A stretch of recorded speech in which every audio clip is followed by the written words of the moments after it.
Hey guys, so recently I was very much inspired to talk about Avatar: The Last Airbender again, which who needs an excuse to talk about that show? It's one of the best ever made. But there's a specific scene that I did want to dive into, which is the beach episode. And I remember first watching it when I was, gosh, still in high school, maybe, probably before. And if you don't know, and I'm still probably preaching to the choir here, animation and anime adjacent animation have a long history of having like beach related episodes, and what they're meant to do is kind of act as not only filler but kind of like a fun nonsense time for you to just see the characters kind of like living their lives, but also, let's be real, so you can ogle like the hot men and women who make up the cast of like your favorite animated show. But Avatar, to its credit, turns this scene into gold because it's one of the most revealing and introspective moments for a group of villains, and this is something that you almost never get. And the reason I wanted to talk about it is because it's like a really cool intersection of like my two passions. For those who don't know, I've been a novel and script editor and a writer myself for going on 8 years, and I am also a registered associate marriage and family therapist. So I'm actually going to start seeing clients really soon again. I took a tiny bit of breaks to be able to do YouTube and write my own books, but I guess I'd better put my degree to use now. But that is all to say, the group therapy session that happens in this episode is amazing, and I think it's really representative of like the emotional volatility that can happen in real life. So what I wanted to do is go through just the scene. I'm not going to be able to show it all because YouTube would immediately smash this video into oblivion if I did, but I wanted to show the scene and give my input about like what's happening here, and from a therapy perspective and a writing perspective, because even though again it's super easy to appreciate on the surface, I think there is so much more going on underneath the hood that really elevates the scene to kind of like a next level, especially when taken into account with like the rest of the show and the different kind of like backing material narratively that comes to support it. You're stuck in your little Ty Lee world where everything's great all the time. Zuko, leave her alone. I'm so pretty. Look at me. I can walk on my hands. Woo! I love this scene because I think it's indicative of so many things that actual hurt people do in the world. Like, I'm not going to be completely cliche and then go to the hurt people idiom, but like kind of. And here with Zuko, what's happening from kind of like a side perspective is the simple fact that he is angry and he's in pain and he doesn't know the answers to it. So he's just going to make other people be in pain, right? This image right here, just like their family burning, is so apt for the entire show, because as we know, their family was kind of like held together by their mother, and their mom is gone, and their father, Ozai, is a father in the same way that, I don't know, like a hot dog is a sandwich. Like, sure, he fits like the technical definition, but you would never actually think of him as like a real father. And their family disintegrated a long time ago, and he has no connection to them. And seeing how angry he becomes, like just over the scene, especially, you know, like going forward, and how much he like lashes out when this is supposed to be the place that he's really comfortable in, I think is really, really evident and realistic to how actual hurt people would react, especially hurt men. This is going to seem like, you know, maybe a bit too into it, but there is, I think, a stark difference between how men and women react to pain. Now, can hurt women lash out and be mean and cruel? 100%. Like, there's no true gender or sex divide when it comes to abusive emotional behavior, but it is far more common for men to be hurt, not know why they are hurt, and then try to hurt others as a safety mechanism, right? Because a lot of it comes down to not even wanting to explore the reasons why they're hurt, because it's a little bit more manageable to be in pain, but to, and this sounds insane, but to be in pain, but to not recognize what's causing you pain. Because once you recognize what's causing you pain, you kind of are obligated to deal with it. It's kind of like, you know, the whole idea of ignorance is bliss, right? Because if something is hurting you in your body and you don't know what it is, it's kind of like, well, I just have to go on living with this, but that's okay because it's a part of me. Whereas if you find out what's hurting you, now if you don't try to fix it, it's kind of on you. And that's what this whole scene is about with Zuko, as like, you know, we'll be able to see going forward. You don't know me, so why don't you just mind your own business? That's, I think, a really interesting line for him to say as well, just backing up a bit, because the reason Zuko says that to Ty Lee is because he does not know himself. he does not have insight into the emotions that he's feeling and why he's angry in the way that he is. And because of that, he then thinks that other people can't have an insight into him. Now, genuinely, do I think Ty Lee has a true understanding of who Zuko is? Probably not down to like the deepest emotional levels of like his psyche, but 100% like she does know him. She grew up with him. She's been on this journey with him of him discovering his identity, which he obviously isn't at the end yet. And she says that here coming up, like she feels hurt about it because she's being pushed away in a way that she knows isn't genuine. He's doing it to hurt her. I know you. No, you don't. You're stuck in your little Ty Lee world where everything's great all the time. Zuko, leave her alone. I'm so pretty. Look at me. I can walk on my hands. Woo! And here I think is really interesting, again, both from a writing and a side perspective. I think Zuko is truly jealous of Ty Lee. I think from the outside, he sees someone who is effortlessly happy, and Zuko is miserable. He's been miserable for like years at a time, ever since his father banished him to go find the Avatar, which, if you guys remember, he wasn't supposed to do. Like, his father was convinced, everyone was convinced, that the Avatar wasn't around. So he banished Zuko essentially forever and hid it under the guise of like finding the Avatar. It was complete luck that Aang actually existed, because if not, Zuko would have just been an old man wandering around the world, never able to go home. And even though he was able to, again, completely luckily get the Avatar, he's still miserable. And that really hurts him about Ty Lee, because Ty Lee probably is the only really outwardly happy person in this entire group. I mean, Azula acts happy, but we all know that she's like vastly broken inside. And that really pisses off Zuko. It would make sense why it would. Circus freak. And there you go. That's the great shot of Azula laughing there. That's the pain that he wants to impart on others, right? Like, you can't be as hurt as Zuko and not put others in pain, because it's how you interact with the world, right? If all you have is a hammer, everything else is a nail. And you could see the pain on Ty Lee's face, because she knows what he's doing, but that doesn't make it hurt any less. Yes, I'm a circus freak. Go ahead and laugh all you want. You want to know why I joined the circus? Here we go. I love it. She is so mean all the time. And this is indicative, at least in writing, that I think is really, really cool, that these types of conversations, at least part of them, have happened before. Maybe not to their depth, right? Because you would think that people who have been friends for close to 16 years would know these things about each other. But I think that the subtext here is that, like, Azula saying "here we go" means that she's heard a little bit about this, but Ty Lee, I think, is about to dive far deeper than she ever had before. And Azula's just like sheer nonchalance at the situation, at her enjoying and liking seeing these people in misery, again, is just like amazing characterization. And it works super well, because there's tons of times in group therapy where you will have someone deflect using comedy, or they put up a wall because they themselves don't really want to introspect, right? They'll get like really close to the precipice, but they see the vulnerability that comes with kind of like this emotional rawness, and they will not want to engage. So what they will do is kind of like act as if they are elevated above the idea of self-disclosure, above vulnerability, above being hurt. And they make others kind of like beneath them. And if there was an actual therapist in this setting, they would try to make themselves synonymous in power and authority with a therapist, and possibly even direct parts of the session themselves. And you know, for Azula, that seems right up her alley. Do you have any idea what my home life was like? Growing up with 6 sisters who look exactly like me? It was like I didn't even have my own name. I joined the circus because I was scared of spending the rest of my life as part of a matched set. At least I'm different now. Circus freak is a compliment.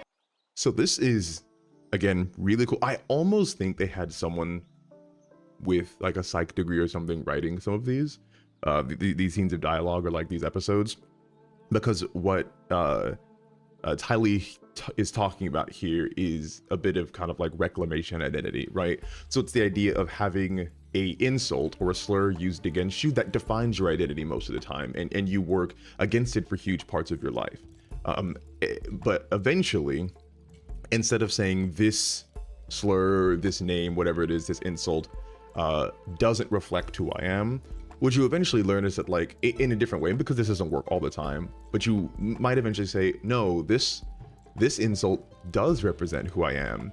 So why am I insulted by it, right? Like, if I actually am a part of this group of people, and we're all called this, and we have no shame in who we are, and I'm proud of who I am and how I am a part of this group. Why is being called this thing hurtful, right? So this has happened all across human society for like a multitude of different words. There's actually like a scene in Game of Thrones, fine, I'll pull it up right now, where Tyrion talks about like this very thing.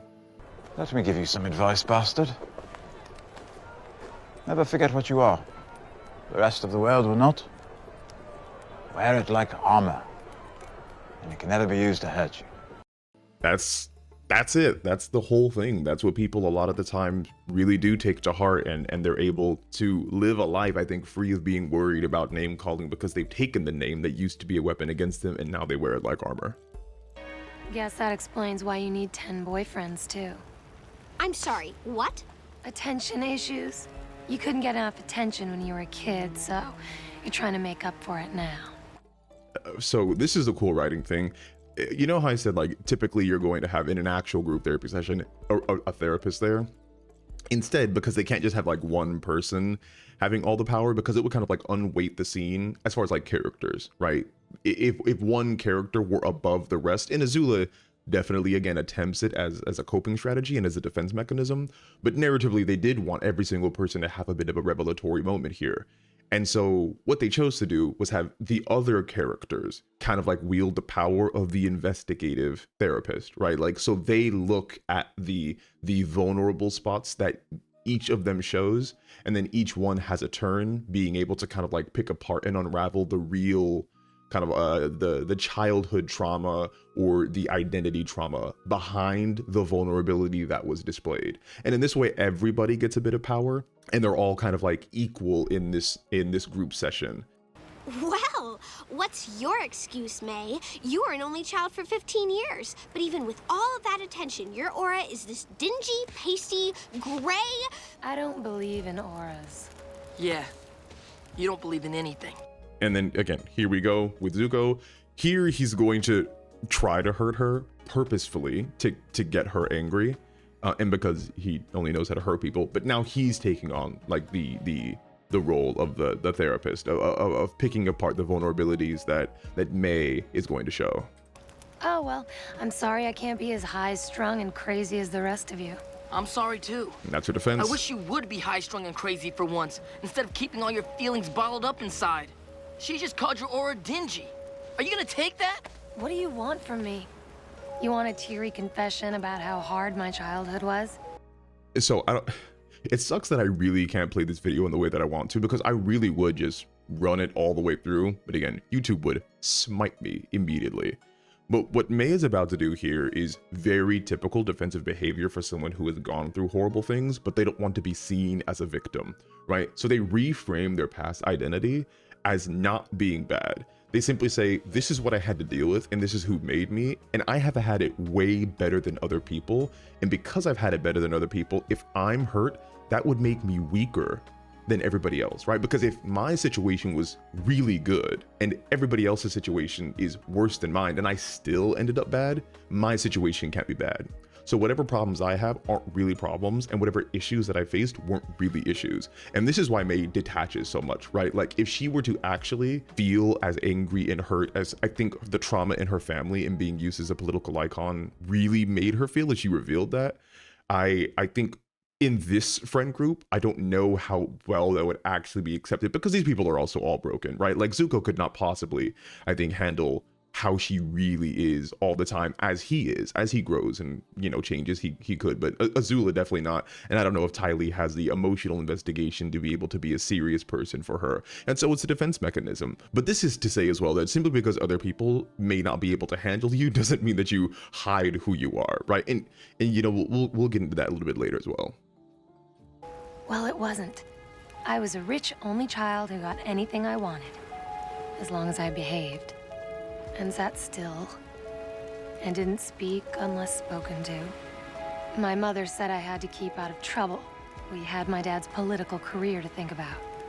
And here, again, really cool. A lot of people will start talking in group sessions. And this is why group sessions work so well, is because it's kind of a collaborative effort. People will start talking in group sessions, thinking that they're going to be very cursory, like very surface level, and then they just start diving into stuff that they have yearned to talk about for super long periods of time and just never have.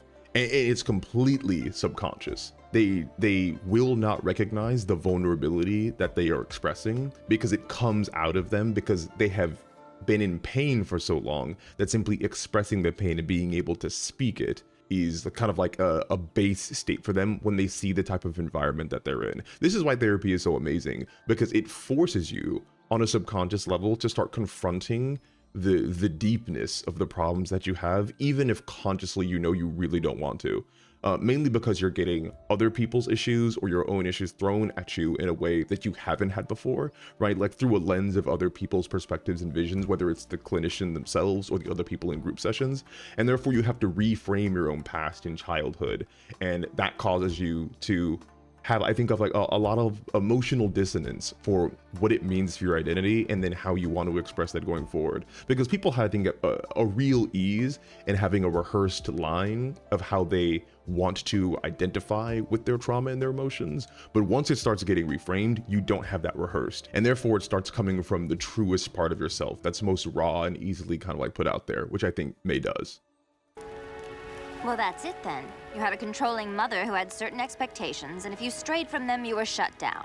And there's Azula now taking on the part of the clinician to be able to break it down for the rest of the group and for the audience so they can keep up with the character development that's happening in the scene. Really, really cool. That's why you're afraid to care about anything, and why you can't express yourself. You want me to express myself? Leave me alone! And that happens all the time too. There will be, it's called going postal, is kind of like the, you know, like a layman's term, but it's when a normally reserved person who has had things stacked up all the time, like kind of like blows their lid and explodes. There's whole disorders based around like explosive anger. This isn't one of them. I think May is just getting to the point where like she cannot handle it anymore and it has to be let out and she can be vulnerable. But this is very indicative of something that really can happen in a session, especially when you're being challenged in a callous way where you don't feel that there's a lot of empathy being shown towards your trauma. I like it when you express yourself. Don't touch me! So this is such a man thing to do.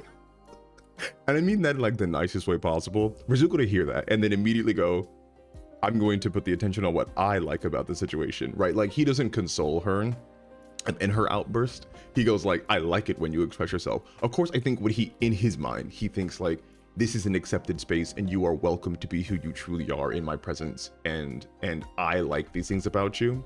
It is, I think, again, it's so expertly written. It is very typical of a person who is not emotionally mature and who does not have, I think, a solid identity for themselves to focus on how other people's actions and reactions impact them, right? Because it comes down to, I don't know how to be there for other people because of my anger, and therefore I am going to train other people how to be there for me, right? Subconsciously.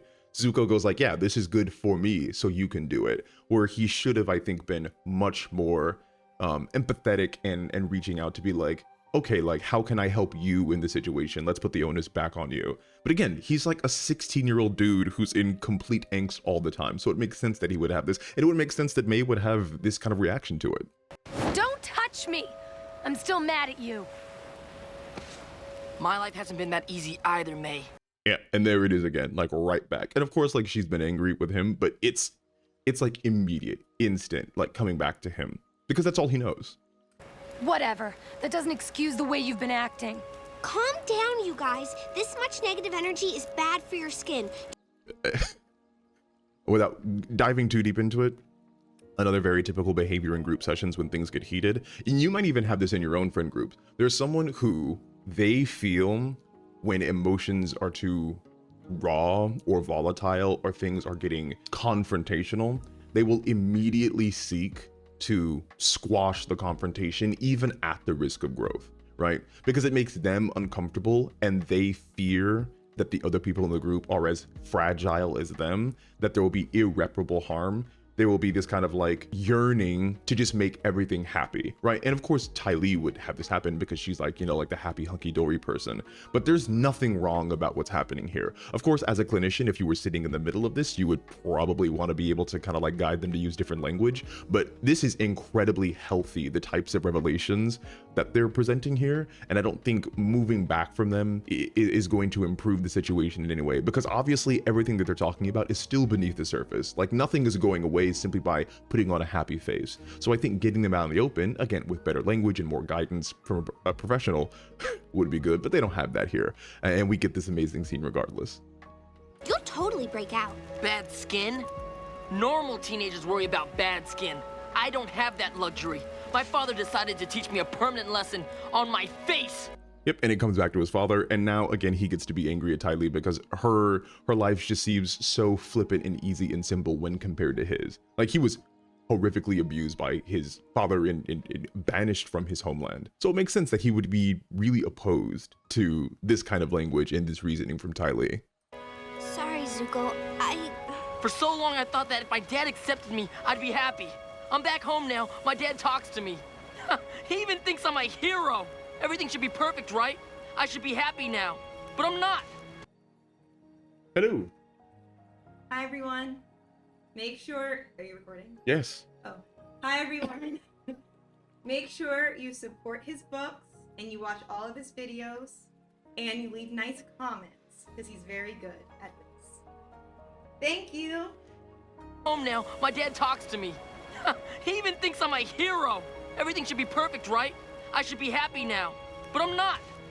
So this happens a lot of times too, with people who have, so in psych it's called like a fixed mindset. It's the idea that if you achieve certain things and you make it to certain benchmarks, certain outcomes will come and fulfill you, right? So a lot of the times Western schools kind of like create a fixed mindset in people, and it's, you know, if you study a certain way and you get like the A's, you're going to have a really good outcome, either for college or for future classes, whatever else you kind of like want to go into. And there's this idea that a lot of how you operate in schools or your personal goals becomes a reflection of your identity, right? And again, a lot of this is reflected in Western language about your occupation. You don't say, I do work for, or I work in. A lot of people just say like, I am a, right? I'm an electrician, I'm a cashier, I'm a this. And your goals and the things that become the aspirations in life become who you are. This is literally like the plot of the movie Soul. Like he has these dreams of doing this one specific thing and he gets them, but then he realizes like, oh, I still have to like wake up every day and do something, you know, with my life, right? Like your life doesn't just stop. And here Zuko, I think, deals with an even more extreme version of that. He had an idealized version of the things that would make him happy based upon things that other people told him would make him happy. And he achieved those things, but then he didn't actually become happy afterwards because he did no true introspection, right? This is very, very common for young men nowadays. We will be told about certain benchmarks in life that you have to achieve, and if you do achieve them, that's all you could pretty much like ever hope for, right? So it's like, find a wife, get kids, get a dog, own a house, make good money, you know, like go on vacations.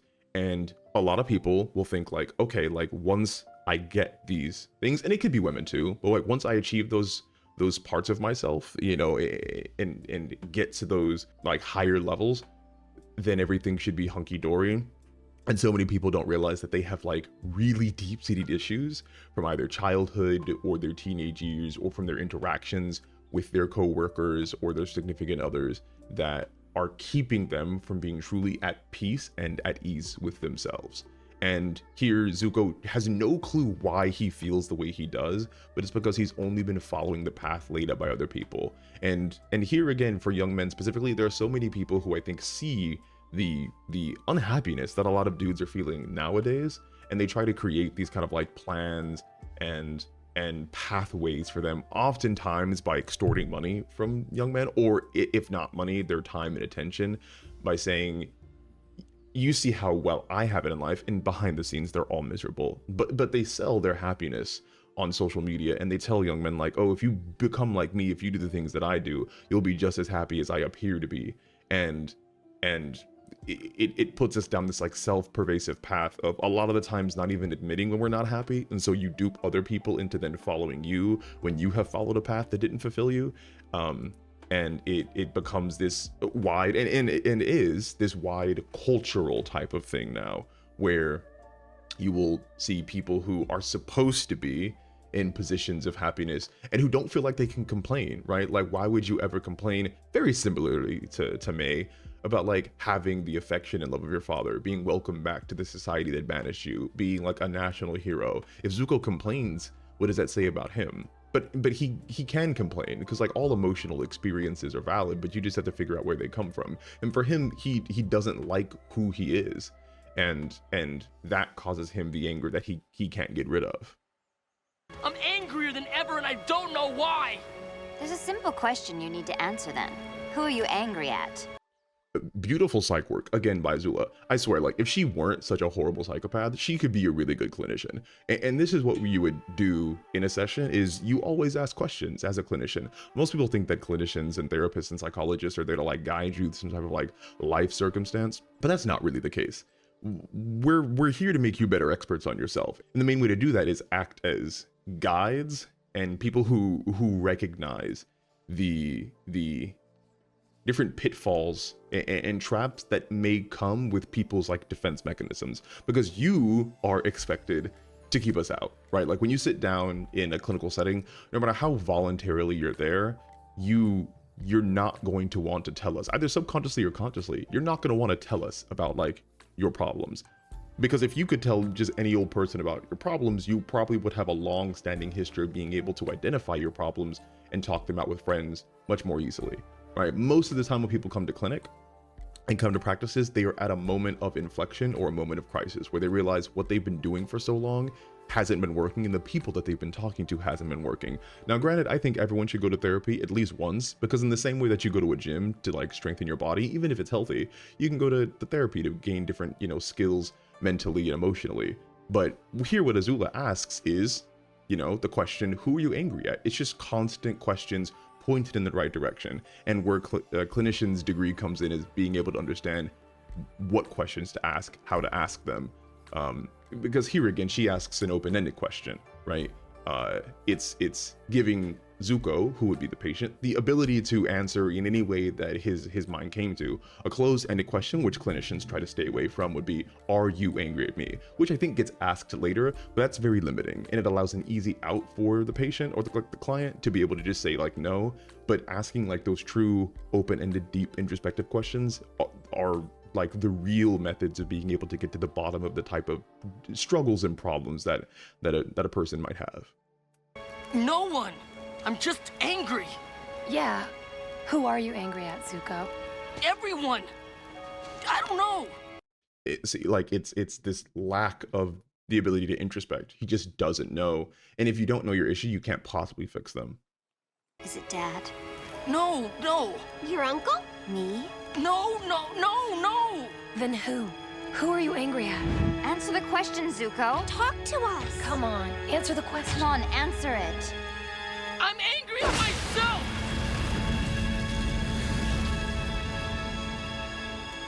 Such a freaking cool moment. And in here, because of the prying, because of having things reframed, because of the urgency of needing to confront these people that he loves and cares for, he's honest. He's like, I'm angry at myself.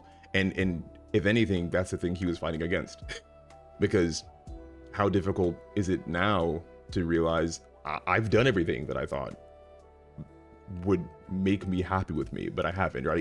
It's kind of like the terror of the non-answer. So you kind of have to start over like ground zero. What's going to make me not angry? What am I disappointed in myself in? Why? Because I'm confused. Because I'm not sure I know the difference between right and wrong anymore. You're pathetic. I know one thing I care about. I care about you. Well, those were wonderful performances, everyone. I guess you wouldn't understand, would you, Azula?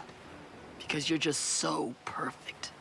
It's a great line from Azula, by the way, of like wonderful performances. Because again, like for her, and she's a psychopath. Like just through and through, there's almost like no arguing about it. it kind of is just like for her perspective, a performance. Like everything that she does is a performance. Like she's putting on a face and airs, because now she really thinks she probably knows is not societally acceptable. She can probably do like things here and there with her friends, but even with her friends, and this is like well known with a lot of psychopaths and sociopaths, well, they're kind of like merged together into a spectrum now.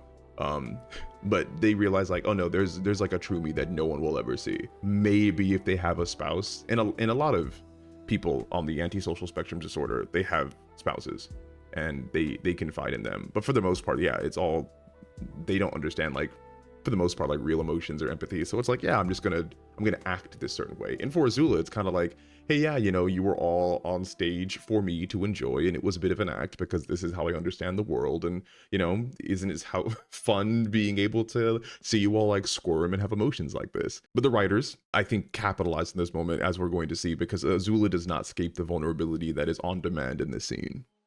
Well, yes, I guess you're right. I don't have sob stories like all of you. I could sit here and complain how our mom liked Zuko more than me, but I don't really care. My own mother thought I was a monster. The only time I think we get true introspection from Azula and the true self-brought out emotional vulnerability, like aside from when she gets betrayed, it's amazing. It's probably the best line she's ever said in the show. She was right, of course, but it still hurt. And again, the second best line in the show, for her to understand, and I think this is a bit of coping on her side, like she is still very much sad and affected, as we see later on, right? Monster, I think you're confused. Yeah, like here she's straight up just like seeing her mom in a psychotic breakdown, and of course she's in a mirror, which is super indicative of kind of like reflection and your own self-identity. But she's in the throes of complete hallucination. This would be like an audio-visual hallucination of her seeing her mom, if we interpret this literally. And so we can see, like, deep in her psychosis, she is very much still affected by her relationship with her mother and how it kind of like broke her.